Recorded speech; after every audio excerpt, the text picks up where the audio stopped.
Hey everybody, this is Tom with The Board Gamer. Today, we are going to act as members of the Japanese court.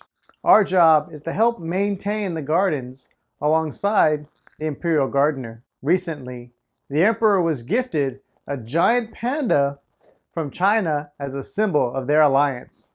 Now, not only do we have our gardening duties to take care of, we also have the well-being of the pandas to take into consideration. And this is not an easy task. For every bamboo planted is a tasty snack for our greedy little panda.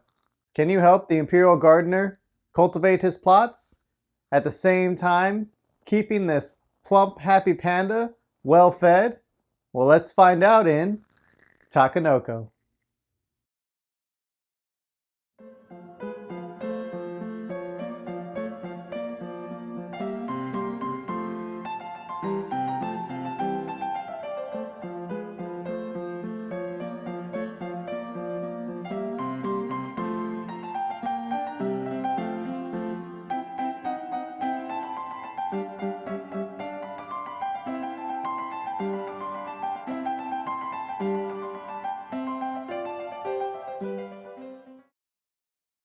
Takenoko is a 2 to 4 player game for ages 13 and up, with an average gameplay time of 45 minutes, published by Bombix and Matago.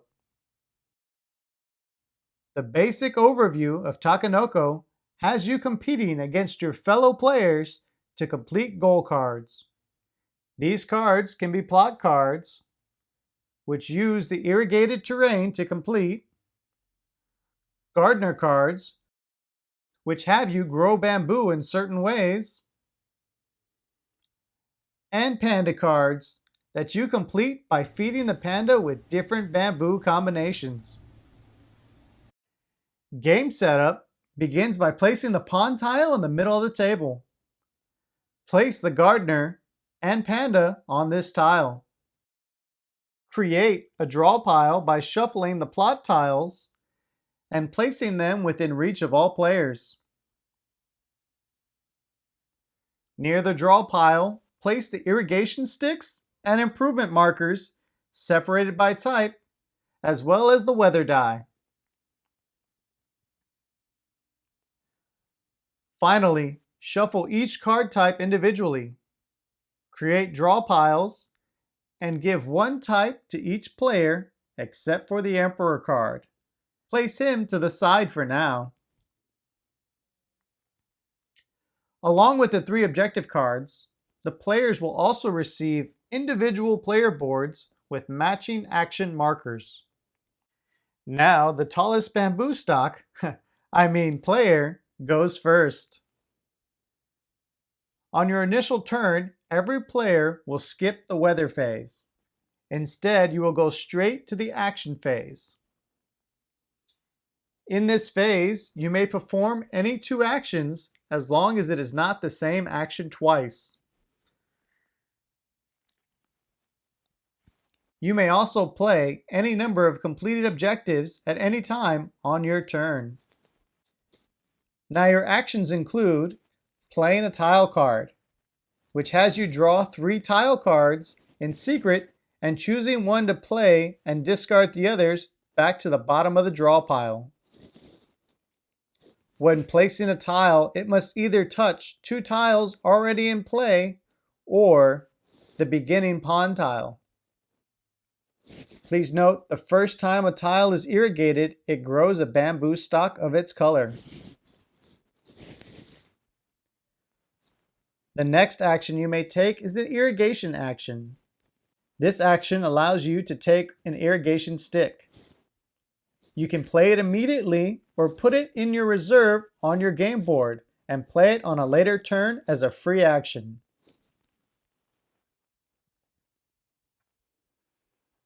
Another option is to move the gardener.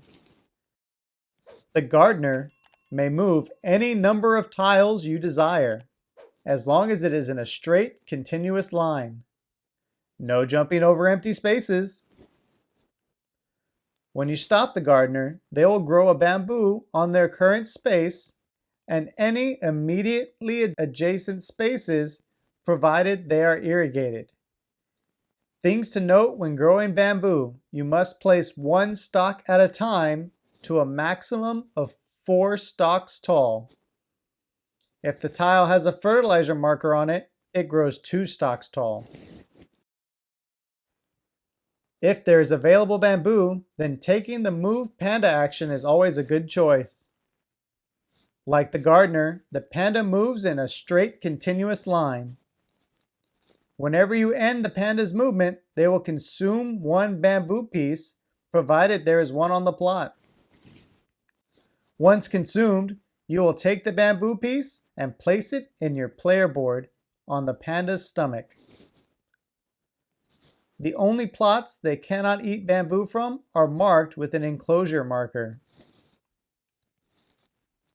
The final action that can be chosen is crucial. It is the draw objective card action. In a 4-player game, a player ends the game by completing 7 total objectives. In order to do that, you must eventually take this action.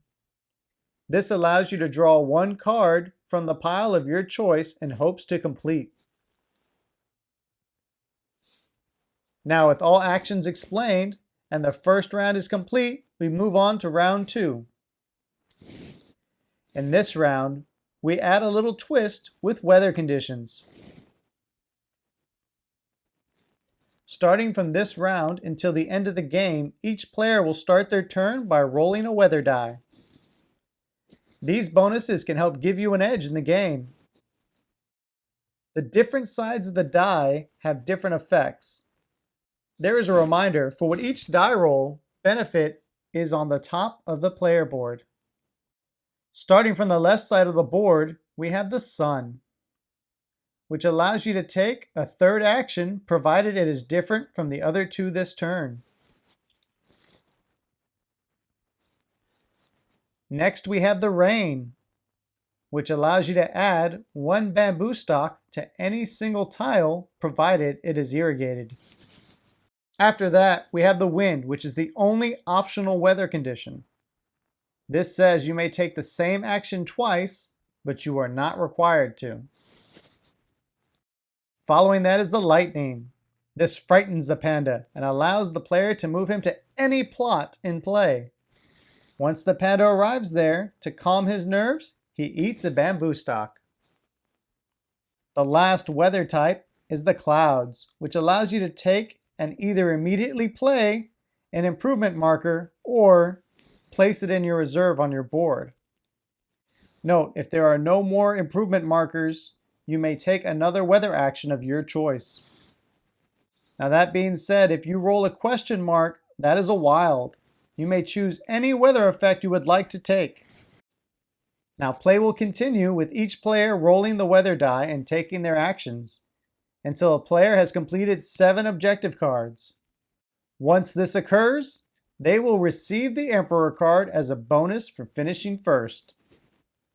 Once their turn is complete, each player will have 1 turn, hopefully, to complete any remaining objectives. Once all remaining players have taken their turns, the game is over and the points are tallied. The player with the most points wins. Thanks for watching. Please like, subscribe, and ring the bell to get notified about new videos. If you're bored now, click this for more games.